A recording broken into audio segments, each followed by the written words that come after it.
Hello guys, welcome back to my YouTube channel. I am back from the World Championships where I finished 30th, if you guys didn't know. Yeah, it's pretty awesome for me. If you guys have been keeping up with my stream, my YouTube, all that, you know that my favorite deck of this format has been Green's Reshiram Charizard, and I've been a strong advocate that I think this is the best deck in the format. And I've been working on a list on stream with you guys alongside of me. And this is a list that I kind of came up with. I think I was one card off of this is one card off the list I was streaming. I just had a choice button like the tag switch, and that one card change came during the morning of the tournament actually. So I'll explain my thought process behind why I decided to play Green's Charizard and a little bit of the deck, and then I'll go into my matchups. So yeah, I think Green's Reshiram Charizard. I think Green's is one of the best engines in the deck, the game. Searching for any two trainer cards really put in your hand. I've always liked toolbox style decks, so having a deck where I already have big attackers and I already know what my damage output's going to be, but I can kind of play a little bit flexible in the techs and tech cards that I play was something that really spoke to me. It was something that really was good to me. And towards the end of testing, I was starting to lose faith in the deck. I was starting to feel like it was so vanilla that people knew what they were doing. People could kind of play around it. But then one night on stream on ladder, I hit someone playing martial arts dojo and a fighting energy, and all of a sudden my outlook on the deck changed, and I loved it. And coupled with that energy spinner, the deck became quickly one of my favorites again and hit the radar. And I became the testing monkey for everyone, where everyone's like, "Hey, Rahul, play Reshi against us," and I was like, "Okay," and I just wasn't losing games. I'll just go through the whole list as a whole really quickly.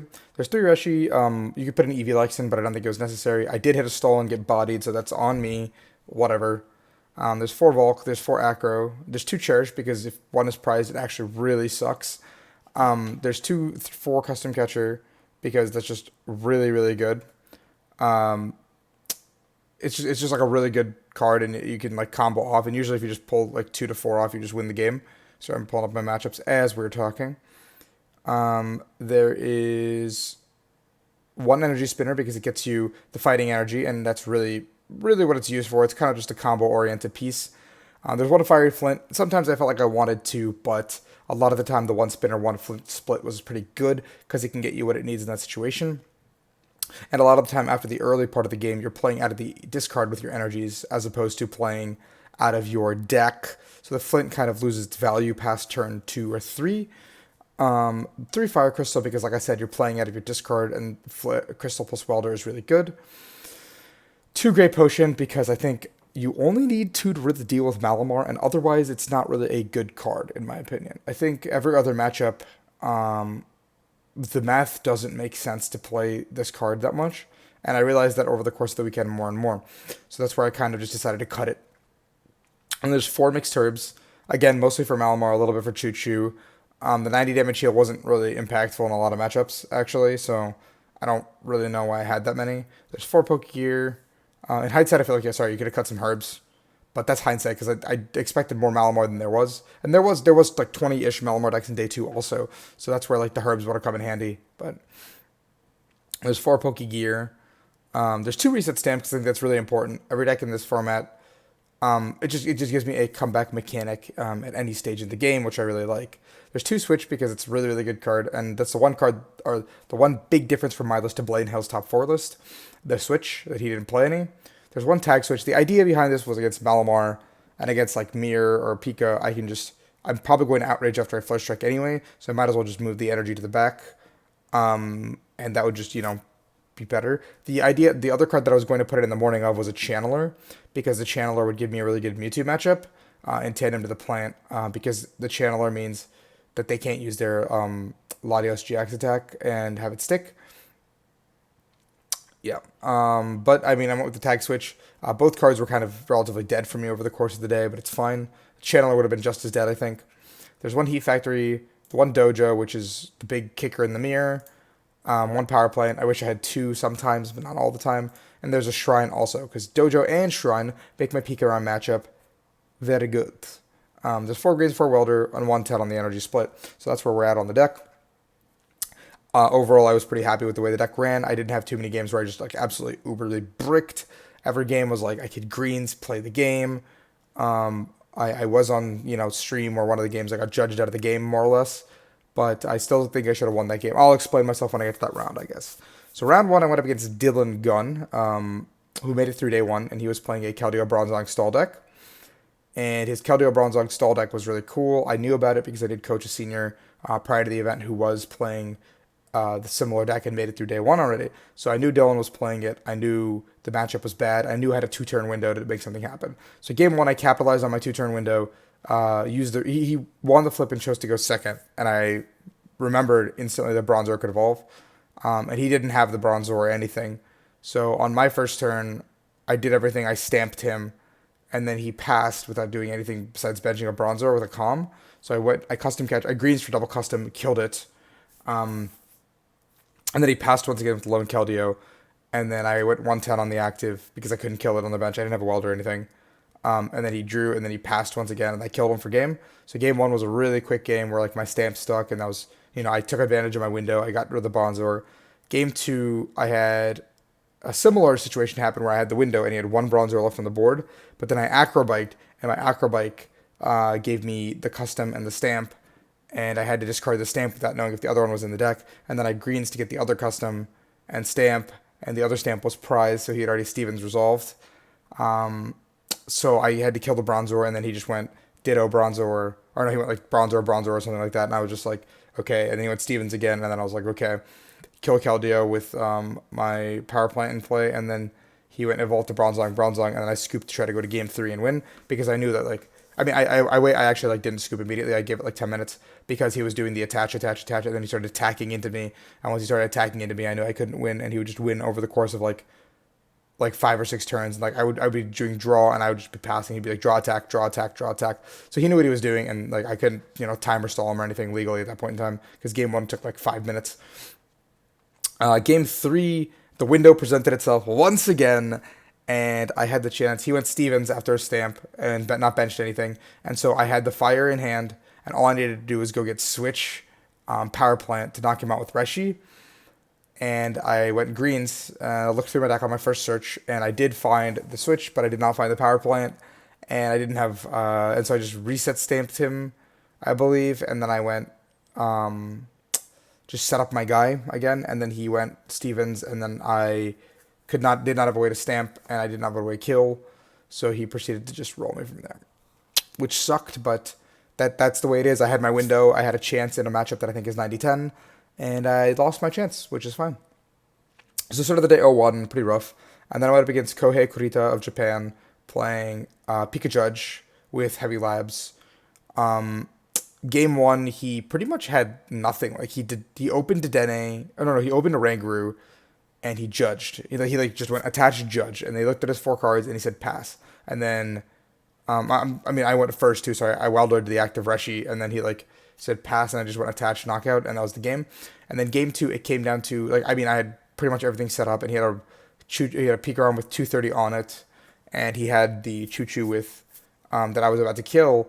And then I stamped him to 3, and then he realized that he had not taken a prize, or I stamped him to 3 when it should have been 2, and he realized that he had not taken a prize on a Volcanion, and I also realized at the same point, which then the game was, brought back to the situation of, well, blah, blah, blah. So I got a DPL in my favor, and that led to me being able to just go double customs on his Aurora and GX it, as opposed to having to find the dojo energy combo, which I could have found. I just needed to, have one fortunate acrobike in my favor on his active Choo Choo. So, unfortunately the way that ended, but it was a fuck up on both our parts. So I'm 1-1. I go up round 3 against Jitmin, and Jitmin's always known for playing crazy stuff from Singapore. And Jit flips over a Zorora, the Crashing Burn one that says like 50 times the number of lightning you discard. And so on right off the bat, I'm just like, okay, he's probably playing Pikarom with a Zorora tech to deal with, stuff. And then he like discards a friend ball off the bat to do a deck search. And then he's bricking game one, so I don't really know what's going on. And then like halfway through game one, he, goes fan club for like Magnemite. And I was like, what the heck is going on? And then I win game one. And during the course of game one, I saw like, a pair of custom catchers and like 2 fishermen. So I'm thinking in my head, he's got, 2 fishermen, 2 custom catcher probably. And like, that's probably what he plays with the Jirachi engine. So game two, I'm fighting to stay alive. Like my hands suck. I have nothing going for me. Like absolutely nothing. Like I'm using his Viridian to attach energy kind of thing. And he sets up pretty much perfectly and rolls me. Oh, in game two, I make a huge mistake, or what I perceived to be the correct play by getting rid of my Shrine with Viridian to get an energy, because I felt like the rest of the hand was usable. And then he just dropped a Pikarom, attached three energies with Magnezone, and put it in the active. And I was like, oh, you play a Pikarom. Okay, cool. And he played like Onyxes and Friend Balls and like Hoopas and all this stuff. It was a pretty much janky deck. And then at this point in game two, I look through his discard and I see that three custom catchers are in there. So I'm like, okay, maybe he plays three and not four. And I see a third fisherman also, and I'm like, okay, I'm getting a little bit sketchy. And then so I make a play that involves that he doesn't have a fourth fisherman, and he did have a fourth fisherman, or else I would have won the game. And I was like, okay, what the fuck, kind of thing. And then game three, he again fails to set up, and I just go pick off a Magnemite, pick off a Dedenne the following turn, and he's like, oh, you didn't want to kill my other Magnemite? And I was like, no, I mean, I just like want to go up three prizes, so all of a sudden, like, the prize trade gets favorable for me. So I picked up the Dedenne, and then, I just snowballed the game to the point where he just couldn't beat me. So I'm 2-1. I go up against Justin Bakari the next round on stream, a really good friend of mine playing Pika Judge. He's like super good player, always, been flying under the radar. I love him. He's an amazing human being. Game one, he just judges me a crap ton and I lose the game. I was like one card off of winning pretty much like every time, just drawing out of the judge. Like he judged me out of like the dojo combo basically. Game two, pretty much same scenario happened to the point where the end game was like, I missed like a crucial knockout one turn, so the game got close, and then he had to hit into Zoroark, and I had the double custom catchers to close out the game, sitting in my hand the whole time. Game three, we were getting to a point where like everything is going fine, everything is going great, and then time happened to be called on my turn, which sucked. I was turn zero, and so I had one energy on Volk, one energy on Reshi. So the play I wanted to make was greens for plant stamp, and then go flare starter that turn, meaning he couldn't be able to move his guy because he was out of stadiums, he was out of stamps, and he had one judge left in my, if I counted correctly. And if all that happens, then I can just go Welder the next turn, draw my cards, and set up for a double blaze with the greens in the last turn of the game. But because I was turn zero, I didn't have the time to make that play. So what I had to do is I had to leave him with like his 9-card hand. I had to Welder to the active 2 energy and hit him for 110.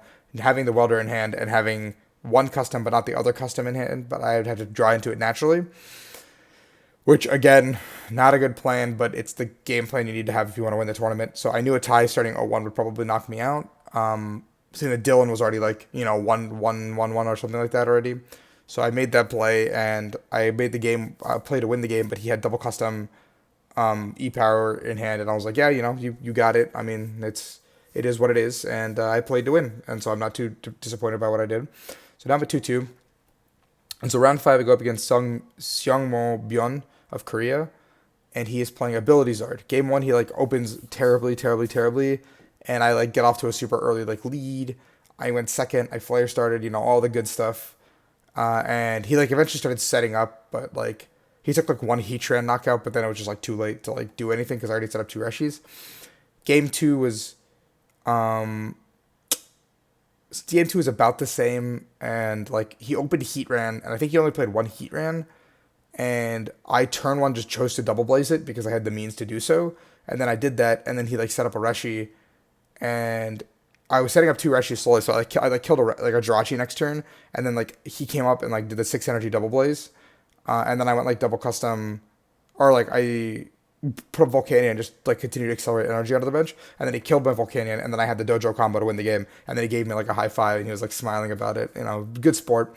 So I moved to 3-2, and then round 6 I go up against Miguel Ami of Spain, playing Ability Zard once again. In game 1 he has like a pretty crappy start. He opens like the Heatran and nothing, and I just like killed it, and I won, I think, or like it was like 3 turns of him like floundering to stay alive, but he like weldered 2 energy to like Dedenne or something, and he put a heat factory down, but I used it, and then I bounced it immediately with like a power plant, and then the power plant stuck, so he like couldn't, and he showed me like his hand of like Dedenne and like some stuff, and like he couldn't use any of it. So I was like, cool. And then game 2, I set up to go, I went greens for double cherish to get double Reshi, and then I went flare started 2-1, 1 to the other, and then he proceeded to go with the 6 energy double blaze, including having the 9 tails and everything, to pop my guy on the bench. And then I looked at like, I already had like a 10-card hand because we had a heat factory in play for like my turn. I went heat factory, so he had the plant, and he put down the heat furnace for me, and so I used the furnace. I get the 2 cards, the 2 energy. I welded 2 to the active. I draw into the plant, which was not plant. I draw into the 3 cards, and I like don't draw anything I really need, but like I pretended like I did. And then I went spinner for the fighting, and then I put dojo down because I already had I opened with dojo spinner, so I knew what I was going to do to play the game because I knew Ability Zard's list didn't play stamp. And so I did that, and then I stamped him to 3, and then I went 230 knockout. And so now I have 4 fires and a fighting on my active. And then I went draw welder 2, draw my 3 cards, double custom kills Reshi the next turn. And so I ended the game very quickly from there on out. He wasn't too happy with my Flare starter Reshi play, but I was pretty happy with it. Round 7 opens Medi, who's playing Ability Zord once again, and at this point in time, I'm counting my lucky stars for even being here, being relieved, and so I take the intentional draw. And there was a clean cut at 4-2-1 in top 32. So that is how I finished 30th at this year's World Championships. I am pleased, I am humbled. If moving forward, this deck, you just cut the tag switch for the Channeler, I think, and you could probably cut down on herbs for other techs like Lysin or Prism, another way to get energy, maybe a Hearth, maybe a second plant. Just the deck it's still very strong, in my opinion. And yeah, congratulations to Henry Brand for winning the World Championships. He's a good friend of mine. And we will be back at Atlantic City for the first regionals of the season. But until then, I'll be doing cups and challenges probably. I'll be hitting the circuit and be on the lookout for another top 16 year for me. Thank you guys so much. If you guys enjoyed the video, like, subscribe, all that jazz. You know the deal. Follow me on Twitter. I want to get to 3K pretty quickly. I'm at almost 2,800. So do me a solid and get me there, boys. All right. Thank you so much.